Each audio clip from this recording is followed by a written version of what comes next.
Chapitre 17. Le lendemain, à Alexandrocène. La cour des trois frères est moitié à l'ombre, moitié au soleil. Elle est pleine de gens qui vont et viennent pour leurs achats, alors qu'en dehors du portail, sur la petite place, on entend la rumeur du marché d'Alexandrocène avec le va-et-vient confus des acheteurs et des vendeurs, avec le bruit des ânes, des brebis, des agneaux, des poules. On comprend qu'ici, il y a moins de complications et on apporte même les poulets au marché sans craindre de contamination d'aucune sorte. Braiements, bêlements, gloussements des poules et cocoricots triomphants des coqs se mêlent aux voix des hommes en un chœur joyeux qui parfois monte à des notes aiguës et dramatiques à la suite de quelque altercation. Même dans la cour des frères, il règne un bruit confus et il se produit quelque altercation ou pour le prix ou parce qu'un acheteur a pris une chose qu'un autre voulait acquérir.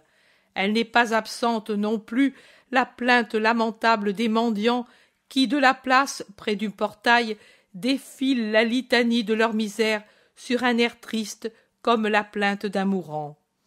Des soldats romains vont et viennent en maître dans l'entrepôt et sur la place. Je suppose que c'est un service d'ordre car je les vois armés, et jamais seuls, parmi les Phéniciens tous armés. Jésus aussi va et vient dans la cour, se promenant avec les 6 apôtres, attendant le moment favorable pour parler. Et puis il sort un moment sur la place, en passant près des mendiants auxquels il donne une obole. Les gens se distraient pendant quelques minutes pour regarder le groupe des Galiléens et se demandent qui sont ces étrangers. Et il en est qui informent, parce qu'ils ont demandé aux 3 frères qui sont leurs hôtes. Un murmure suit les pas de Jésus qui s'en va tranquillement, caressant les enfants qu'il trouve sur son chemin.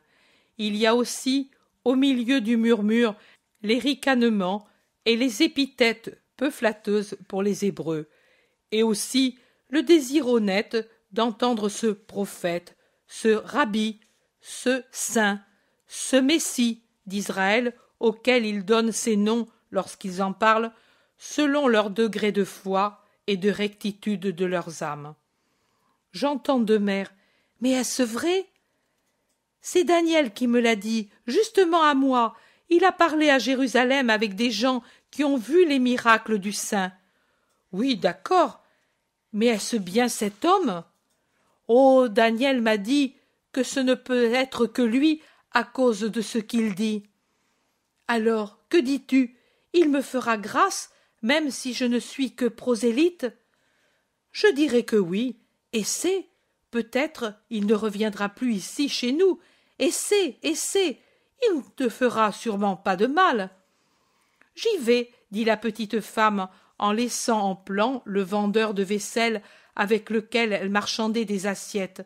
Le vendeur, qui a entendu la conversation des 2 femmes, déçu, irrité à cause de la bonne affaire qui s'en va en fumée, s'en prend à la femme qui est restée, la couvrant d'injures telles que « prosélyte maudite, sang d'hébreu, femme vendue », etc.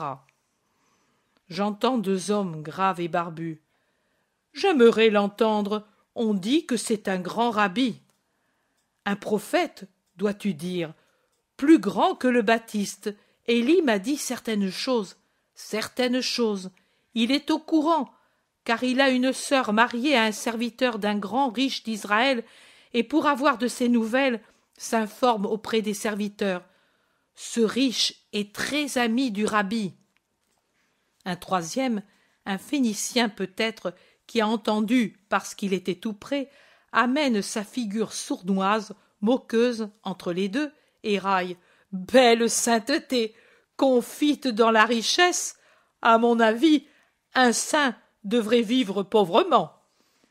Tais-toi, Doro, langue maudite, tu n'es pas digne, toi, païen, de juger ces choses. Ah, vous en êtes digne, vous, toi spécialement, Samuel? Tu ferais mieux de me payer ce que tu me dois. Tiens, et ne me tourne plus autour, vampire à la face de faune. J'entends un vieillard à moitié aveugle, accompagné d'une fillette qui demande « Où est le Messie ?» Et la petite crie Laissez passer le vieux Marc. Veuillez dire au vieux Marc où se trouve le Messie. Les deux voix, celle du vieillard, faible et tremblante, celle de la fillette, argentine et assurée, se répandent sur la place, inutilement, jusqu'à ce qu'un autre homme dise « Vous voulez trouver le rabbi ? Il est revenu vers la maison de Daniel. Le voilà arrêté, qui parle avec des mendiants. » J'entends 2 soldats romains. Ce doit être celui que persécutent les Juifs, les bonnes peaux. On voit, rien qu'à le regarder, qu'il vaut mieux qu'eux. C'est pour cela qu'il leur cause des ennuis. Allons le dire au porte-drapeau, c'est l'ordre. Un ordre stupide, Caius. Rome a peur des agneaux, et elle supporte, il faudrait dire, caresse les tigres. Il ne semble pas, Scipion. Ponce massacre facilement. Oui, mais il ne ferme pas sa maison aux hyènes qui le flattent. Politique, Scipion, politique. Lâcheté, Caius, et sottise, c'est de celui-ci qu'il devrait être l'ami, pour avoir de l'aide pour garder dans l'obéissance cette racaille asiatique. Il ne sert pas bien Rome, Ponce, en négligeant cet homme qui est bon et en flattant les mauvais. Ne critique pas le proconsul, nous sommes des soldats, et le supérieur est sacré comme un dieu. Nous avons juré obéissance au divin César, et le proconsul est son représentant. Cela va bien pour ce qui concerne le devoir envers la patrie sacrée et immortelle, mais cela ne vaut pas pour le jugement intérieur. Mais l'obéissance vient du jugement. Si ton jugement se révolte contre un ordre et le critique, tu n'obéiras plus totalement.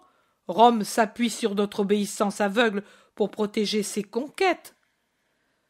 Tu sembles un tribun, et tu parles bien, mais je te fais remarquer que si Rome est reine, nous ne sommes pas des esclaves, mais des sujets. Rome ne doit pas avoir de citoyens esclaves. C'est l'esclavage qui impose le silence à la raison des citoyens. Moi, je dis que ma raison juge que Ponce agit mal en négligeant cet Israélite.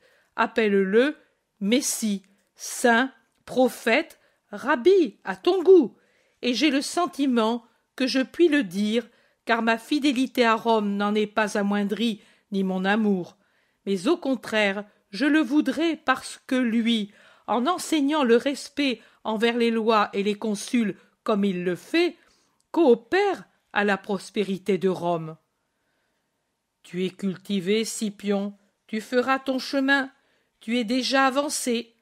Moi, je suis un pauvre soldat. Mais en attendant, tu vois, là, il y a un rassemblement autour de cet homme. Allons le dire au chef.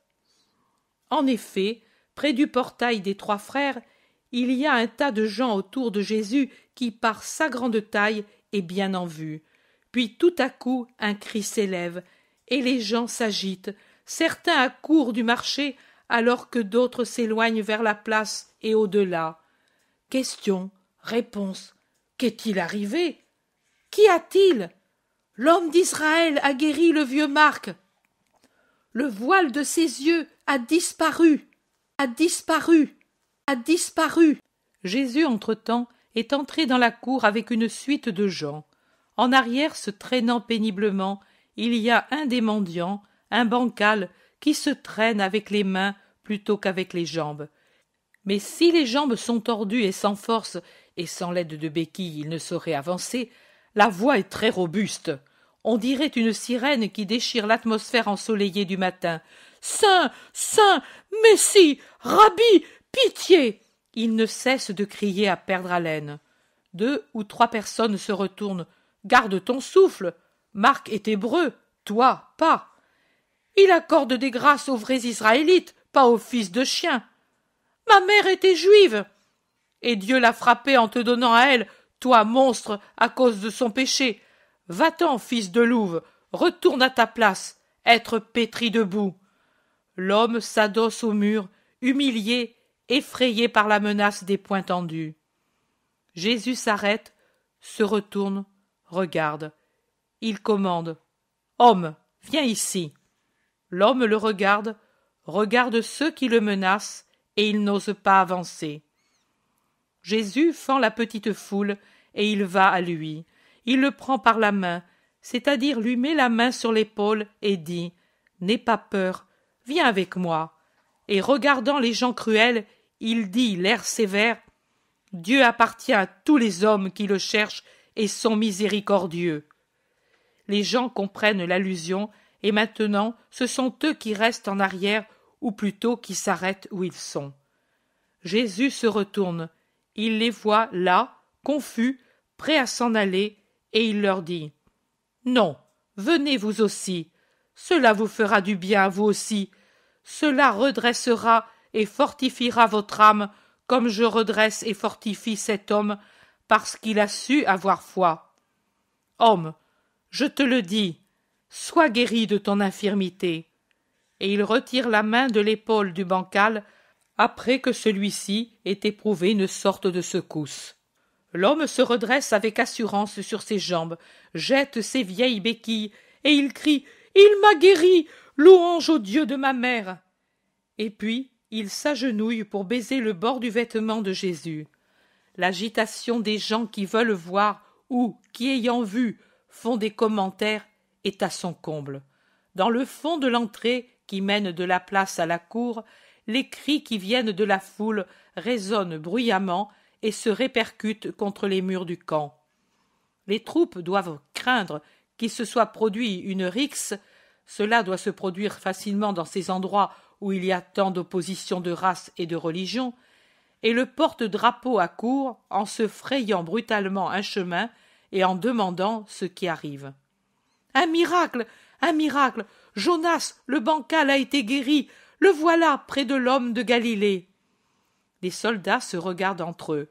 Ils ne parlent pas jusqu'à ce que toute la foule se soit écoulée, mais en arrière, il s'en est rassemblé une autre des gens qui étaient dans les magasins ou sur la place, où ne sont restés que les vendeurs pleins de dépit à cause de la diversion imprévue qui réduit à rien le marché de ce jour. Puis, voyant passer un des trois frères, il demande « Philippe, sais-tu ce que va faire maintenant le rabbi ?» Philippe tout joyeux dit « Il parle, il enseigne, et dans ma cour !» Les soldats s'interrogent. « Rester ? S'en aller ? Le chef nous a dit de surveiller. » Qui ? L'homme ? Mais pour lui, nous pourrions jouer au dé une amphore de vin de Chypre, dit Scipion le soldat qui auparavant défendait Jésus auprès de son compagnon. Moi, je dirais que c'est lui qui a besoin qu'on le protège, pas le droit de Rome. Vous le voyez là-bas ? Parmi nos dieux, il n'y en a aucun de si doux, et pourtant d'aspect si viril. Cette racaille n'est pas digne de le posséder, et les indignes sont toujours mauvais. Restons pour le protéger. À l'occasion, nous le tirerons d'affaire et nous caresserons les épaules de ces galériens, dit un autre. Son intervention est un mélange de moquerie et d'admiration. Tu parles bien, Pudens. D'ailleurs, Asio, va appeler Procore le chef. Il rêve toujours de complot contre Rome et d'avancement pour lui, pour récompenser son activité toujours en éveil pour le salut du divin César et de la déesse Rome, mère et maîtresse du monde. Il se persuadera qu'ici il n'acquerra pas de brassard ni de couronne. Un jeune soldat part en courant et revient de même en disant « Procore ne vient pas, il envoie le triaire Aquila. » Bien, bien, mieux vaut lui que Cecilius Maximus lui-même. Aquila a servi en Afrique, en Gaule, et il a été dans les forêts cruelles qui nous ont enlevé Varus et ses légions. Il connaît les Grecs et les Bretons, et il a un bon flair pour s'y reconnaître. Oh, salut! Voilà le glorieux Aquila! Viens, apprends-nous, à nous misérables, à connaître la valeur des êtres.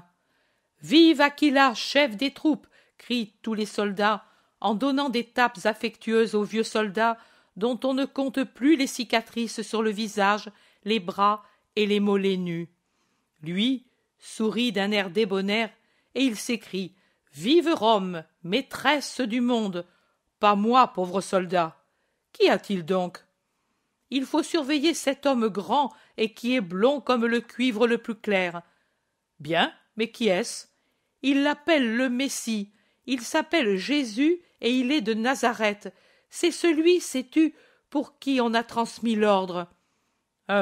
Peut-être, mais il me semble que nous courons après les nuages. Ils disent qu'il veut se faire roi et supplanter Rome. Il a été dénoncé par le Sanhédrin et les pharisiens, les sadducéens, les hérodiens, à Ponce.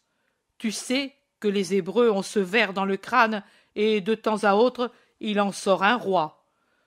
Oui, oui, mais si c'est pour cela, de toute façon, écoutons ce qu'il dit. Il me semble qu'il se dispose à parler.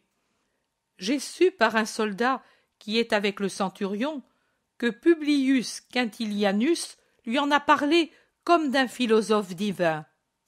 Les femmes impériales en sont enthousiastes, dit un autre soldat qui est jeune.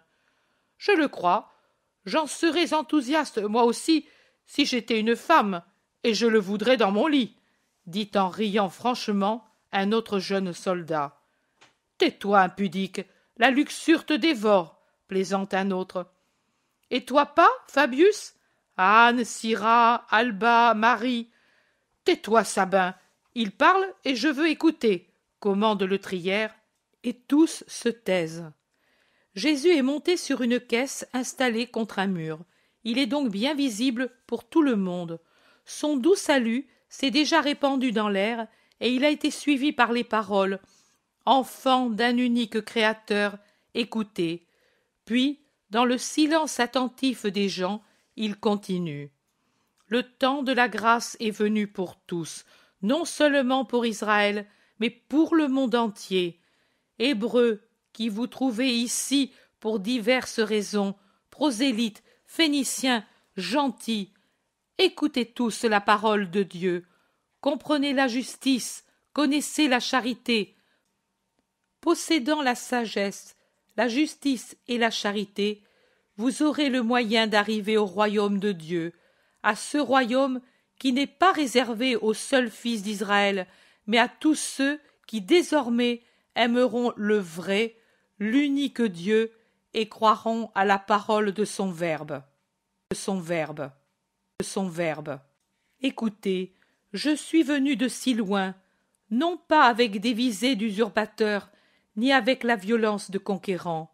Je suis venu seulement pour être le sauveur de vos âmes. La puissance, la richesse, les charges ne me séduisent pas. Elles ne sont rien pour moi, et je ne les regarde même pas, ou plutôt je les regarde pour en avoir pitié, parce qu'elles me font pitié, car ce sont autant de chaînes pour retenir prisonnier votre esprit, en l'empêchant de venir au Seigneur éternel, unique, universel, saint et béni. Je les regarde et les approche comme les plus grandes misères, et je cherche à guérir les hommes de leurs fascinantes et cruelles tromperies qui séduisent les fils de l'homme pour qu'ils puissent en user avec justice et sainteté, non comme des armes cruelles qui blessent et tuent l'homme, et toujours pour commencer l'esprit de ceux qui ne savent pas en user saintement. Mais en vérité, je vous dis que pour moi, il est plus facile de guérir un corps difforme qu'une âme difforme. Il est plus facile de donner la lumière à des pupilles éteintes, la santé à un corps qui meurt, que de donner la lumière aux esprits et la santé aux âmes malades. Pourquoi cela? Parce que l'homme a perdu de vue la fin véritable de sa vie et se laisse absorber par ce qui est transitoire. L'homme ne sait pas ou ne se souvient pas, ou, s'il se souvient, il ne veut pas obéir à cette sainte injonction du Seigneur, et je parle aussi pour les gentils qui m'écoutent, de faire le bien, car le bien existe à Rome comme à Athènes, en Gaule comme en Afrique, car la loi morale existe sous tous les cieux, dans toute religion, dans tout cœur droit. Et les religions, depuis celle de Dieu jusqu'à celle de la morale isolée, disent que ce qu'il y a de meilleur en nous survit, et que c'est selon comme nous nous serons comportés que notre sort sera fixé de l'autre côté. La fin de l'homme est donc la conquête de la paix dans l'autre vie, non pas la bombance, l'usure, la domination, le plaisir, ici-bas, pour un temps limité, qu'il faut payer pendant l'éternité par des tourments très durs. Eh bien, l'homme ne sait pas, ou ne se rappelle pas, ou ne veut pas se rappeler cette vérité. S'il ne la connaît pas, il est moins coupable. S'il ne s'en souvient pas, il a une certaine culpabilité, car il faut garder la vérité allumée comme un saint flambeau dans les esprits et dans les cœurs. Mais s'il ne veut pas s'en souvenir, et si, quand elle flambe, il ferme les yeux pour ne pas la voir, en la haïssant comme la voix d'un rhéteur pédant, alors sa faute est grave, très grave. Et pourtant, Dieu lui pardonne si l'âme répudie sa mauvaise façon d'agir et se propose de poursuivre pour le reste de sa vie la vraie fin de l'homme qui est de conquérir la paix éternelle dans le royaume du vrai Dieu. Avez-vous, jusqu'à maintenant, suivi une mauvaise route? Avili, pensez-vous qu'il soit trop tard pour prendre le bon chemin? Est-ce que, désolé, vous dites « Je ne savais rien de tout cela, et maintenant je suis ignorant, et je ne sais pas m'y prendre ».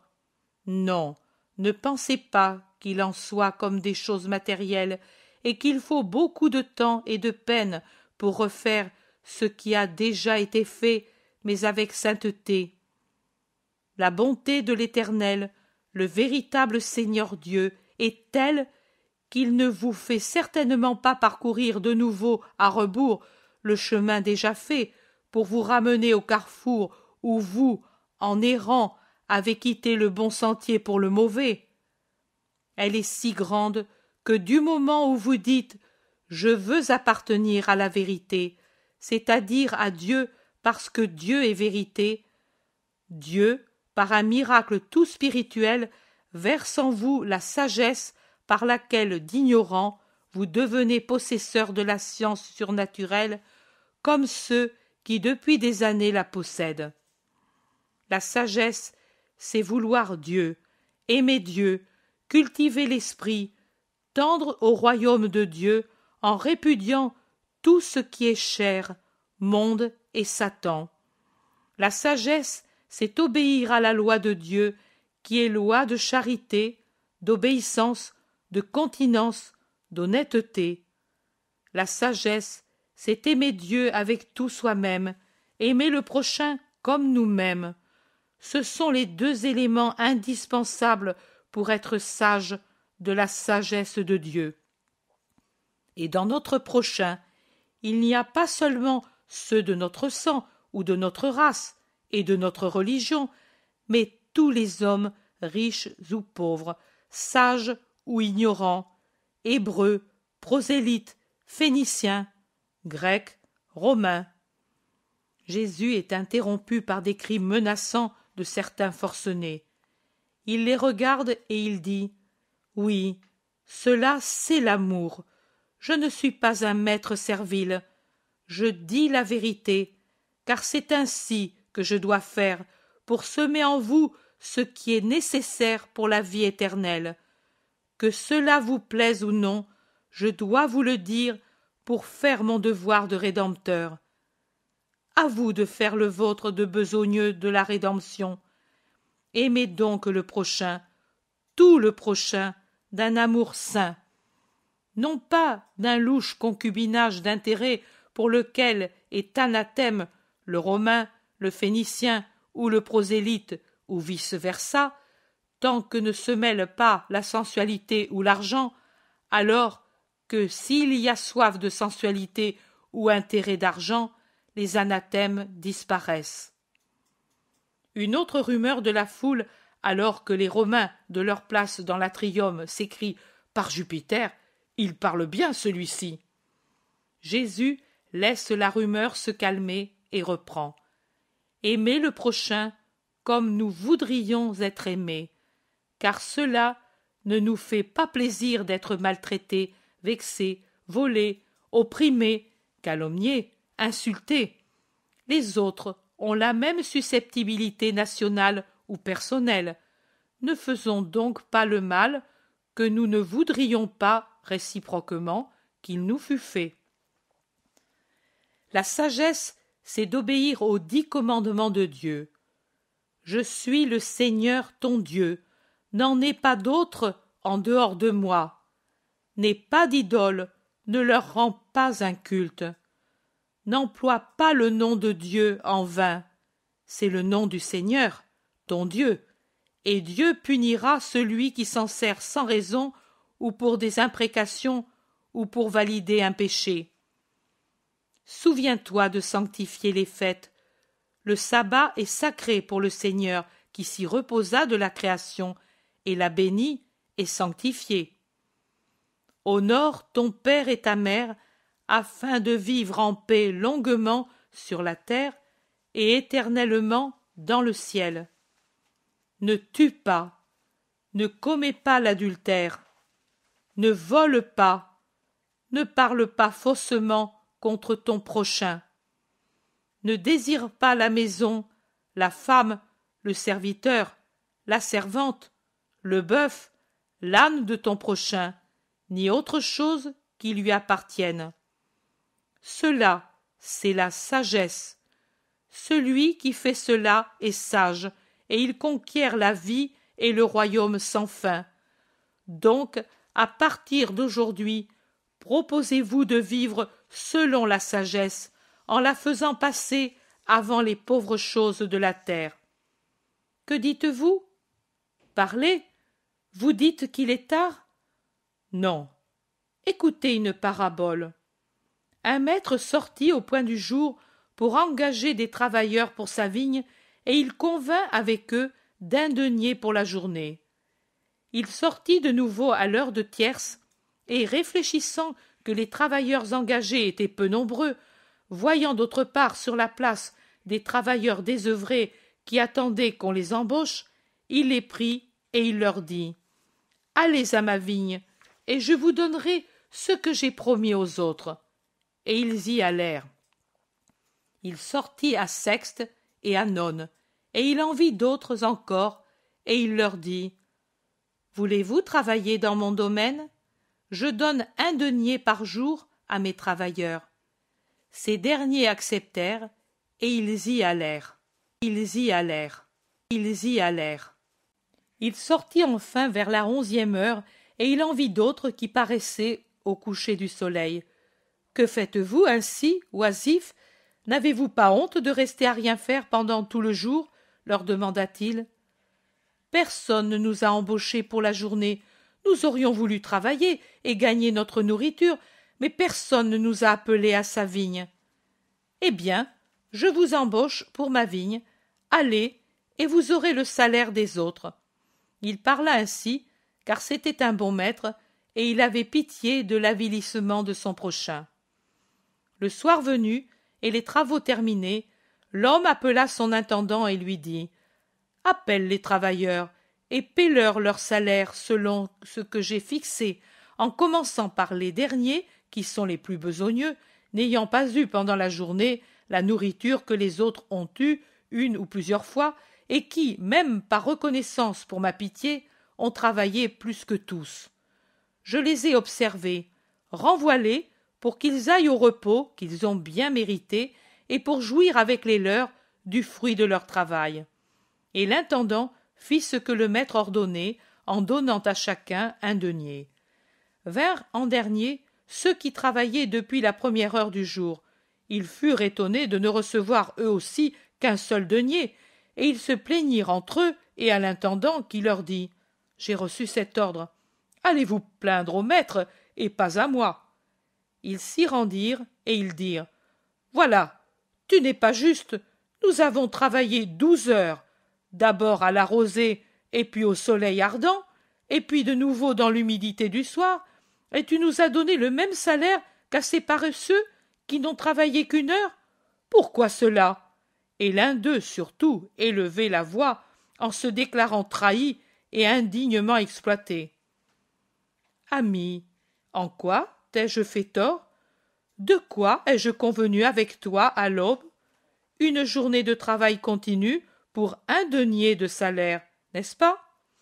C'est vrai, mais tu as donné la même chose à ceux qui ont si peu travaillé. N'as-tu pas accepté ce salaire qui te paraissait convenable? Oui, j'ai accepté, parce que les autres donnaient encore moins. As-tu été maltraité ici, par moi? Non, en conscience, non. Je t'ai accordé un long repos pendant le jour et la nourriture, n'est-ce pas? Je t'ai donné 3 repas, et on n'était pas convenu de la nourriture et du repos, n'est-ce pas? Oui, il n'était pas convenu. Pourquoi alors les as-tu acceptés? Mais tu as dit, je préfère agir ainsi pour que vous ne soyez pas trop lassés en revenant chez vous. Et cela nous semblait trop beau. Ta nourriture était bonne. C'était une économie, c'était une faveur que je vous faisais gratuitement et personne ne pouvait y prétendre, n'est-ce pas? C'est vrai. Je vous ai donc favorisé. Pourquoi vous lamentez-vous? C'est moi qui devrais me plaindre de vous, qui, comprenant que vous aviez affaire à un bon maître, vous travailliez nonchalamment, alors que ceux qui étaient venus après vous, avec le bénéfice d'un seul repas, et les derniers sans repas, travaillaient avec plus d'entrain, faisant en moins de temps le même travail que vous avez fait en 12 heures.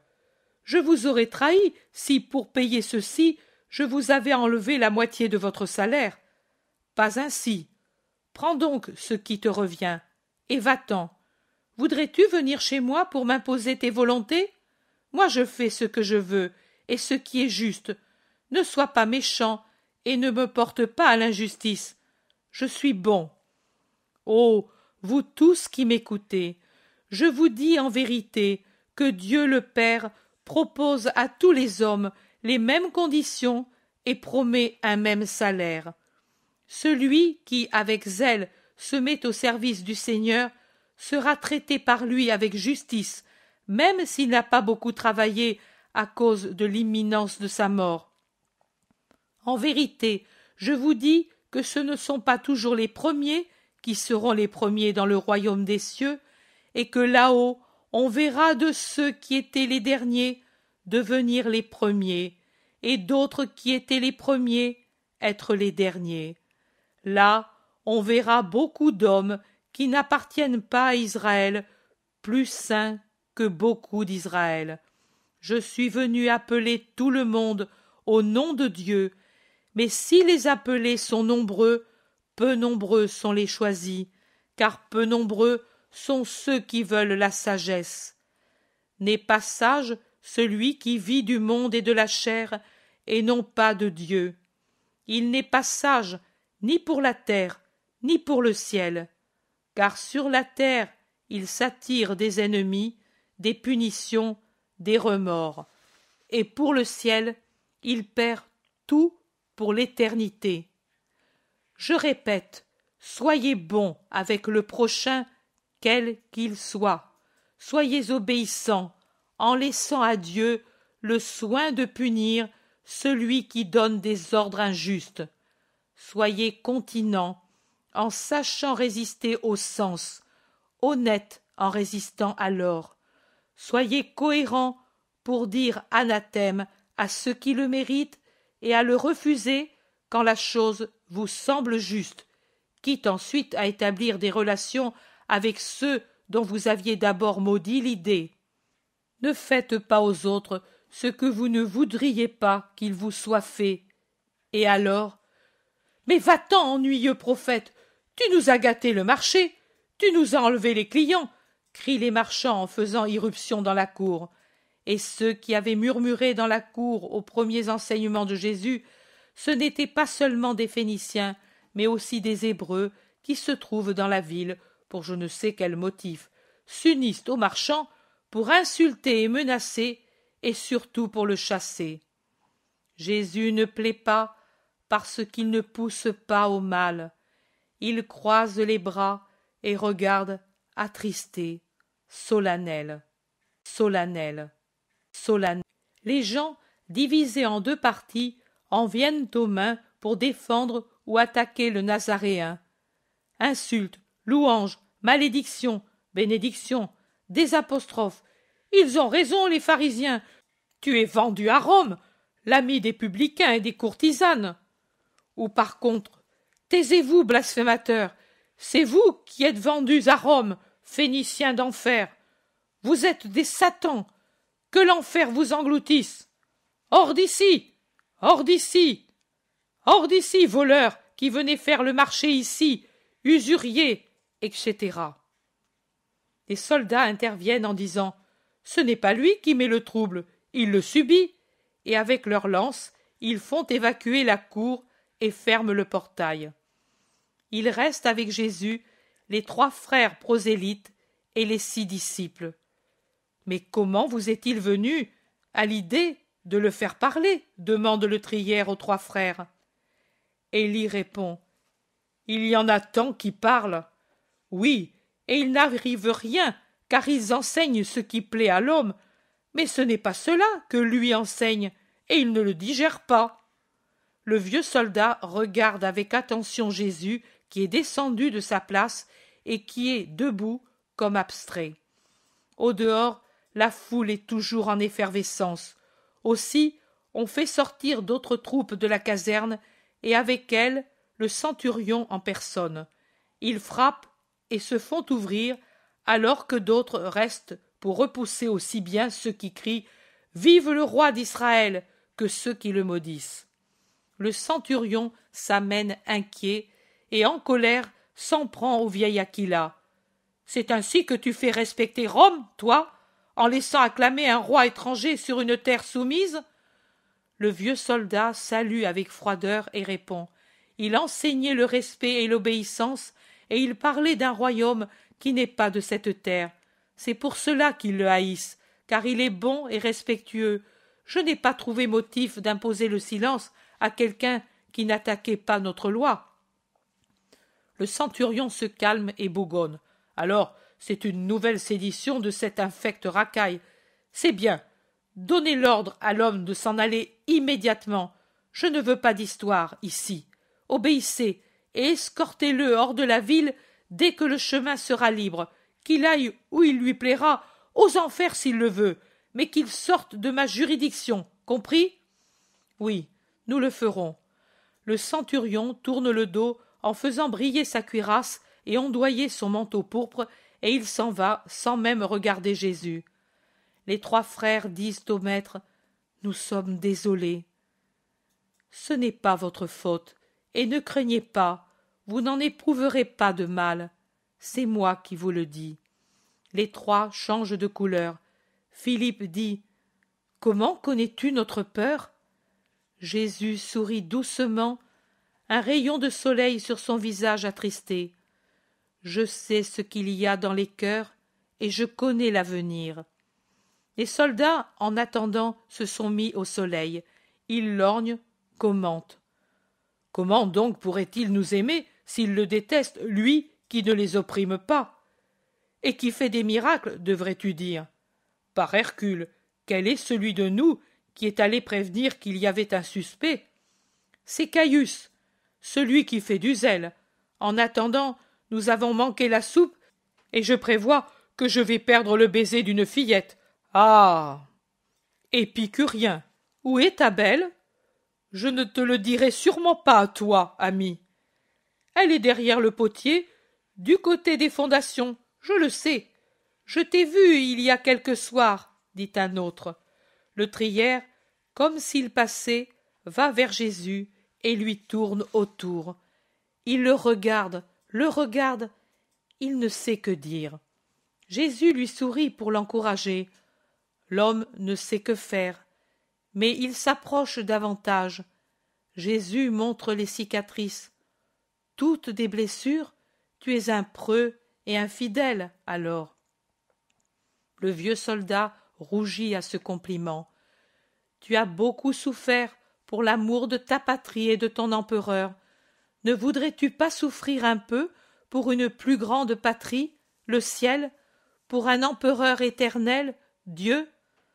Le soldat secoue la tête et il dit « Je suis un pauvre païen, mais il n'est pas dit que je n'arrive pas, moi aussi, à la 11e heure. Mais qui va m'instruire? Tu vois, ils te chassent, et ce sont des blessures qui font mal, pas les miennes. Moi, au moins, je les ai rendues aux ennemis. Mais toi, que donnes-tu à ceux qui te blessent? Le pardon, soldat, le pardon et l'amour. Moi, j'ai raison. Le soupçon qu'ils font peser sur toi est stupide. Adieu, Galiléens. Adieu, Romains. Jésus reste seul jusqu'à ce que les frères et les disciples reviennent avec des vivres.